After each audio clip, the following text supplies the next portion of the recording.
நீங்கள் பார்த்துக் கொண்டிருப்பது 24 நியூஸ் தமிழ். நீலகிரி மாவட்டம் குன்னூரில் சட்டமன்ற பேரவையின் அரசு உறுதிமொழி குழு தலைவர் வேல்முருகன் தலைமையில் ஆய்வு மேற்கொள்ளப்பட்டது. நீலகிரி மாவட்டத்தில் உதகையை தொடர்ந்து நேற்றைய தினம் சட்டமன்ற பேரவையின் உறுதிமொழி குழு தலைவர் வேல்முருகன் தலைமையில் 5 பேர் கொண்ட குழு குன்னூரிலும் ஆய்வு மேற்கொள்ளப்பட்டது. தீயணைப்பு நிலையத்திற்கு சென்று அங்குள்ள வாகனங்கள் சரியாக உள்ளதா, மேலும் ஆட்கள் பற்றாக்குறை உள்ளதா என்றும் 13 காலியிடங்கள் உள்ளதாக கேட்டறிந்த வேல்முருகன் அதற்கு ஆட்களை நியமிக்க பரிந்துரைப்பதாக தெரிவித்தார். மேலும் தீயணைப்பு நிலையத்தில் 3 வாகனங்கள் உள்ள நிலையில் ஒரு வாகனம் காலாவதியாகும் நிலையில் உள்ளதால் புதிய வாகனம் வாங்க ஏற்பாடு செய்ததாகவும் தெரிவித்தார்.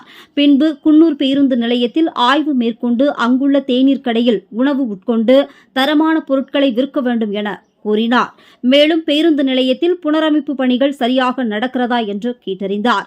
இதனைத் தொடர்ந்து அரசு மருத்துவமனைக்கு சென்று புதிய எக்ஸ்ரே மிஷின் நிறுவ உள்ள அறைகளை பார்வையிட்டார்.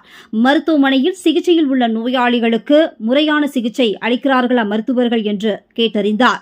பின்பு தமிழ்நாடு தேயிலை தோட்டக் கழகத்திற்கு சொந்தமான இன்கோசவ் தொழிற்சாலைக்கு சென்று அங்கு புதிதாக வாங்கப்பட்டுள்ள இயந்திரங்களை பார்வையிட்டார்.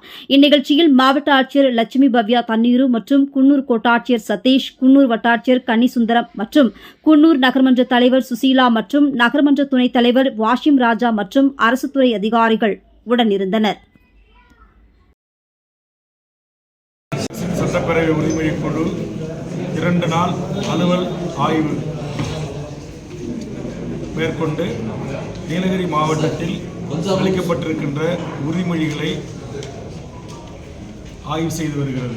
எந்தெந்த உறுதிமொழிகள் நிறைவேற்றப்பட்டிருக்கிறது, எந்தெந்த உறுதிமொழிகள் தற்போது பணி நடைபெற்று வருகிறது என்பதை கடந்த 2 நாட்களாக மாவட்ட ஆட்சித்தலைவர் அவர்கள் தலைமையில் தொடர்ச்சியாக குழு தனது ஆய்வு பயணத்தை மேற்கொண்டு வருகிறது. அந்த வகையில் இன்று காலை குழு ஏற்கனவே பேருந்து நிலையத்தில் பத்திரிகையாளர்களிடத்தில் சொன்னது போல் நாம் குன்னூர் பேருந்து நிலையம் அமைப்பதை குறித்தும் அங்கிருக்கிற தீயணைப்பு நிலையம் மாற்றப்படுவதை குறித்தும் மேலும் ஒரு திடீர் ஆய்வாக நம்முடைய குன்னூர் வட்டார தலைமை மருத்துவமனையை ஆய்வு செய்து அங்கு எக்ஸ்ரே கருவி பொருத்துகின்ற பணி நடைபெறுகிறதா என்பதையும் அங்கு மயக்கவியல் மருத்துவர்கள் 2 நியமிக்கப்பட வேண்டும் என்ற அரசு உறுதிமொழி நிறைவேற்றப்பட்டிருக்கிறதா என்பதையும் ஆய்வு செய்து தற்போது இங்கு இருக்கிற நம்முடைய சிறு குறு மற்றும் நடுத்தர தொழில் நிறுவனங்கள் துறையின் கீழ் இருக்கிற கூட்டுறவு தேயிலை நபார்டு வங்கியின் ஊரக உட்கட்டமைப்பு மேம்பாட்டு திட்டத்தின் கடன் உதவியுடன் நவீனமயமாக்கப்படுவதை குறித்த உறுதிமொழி எண் 1088/2021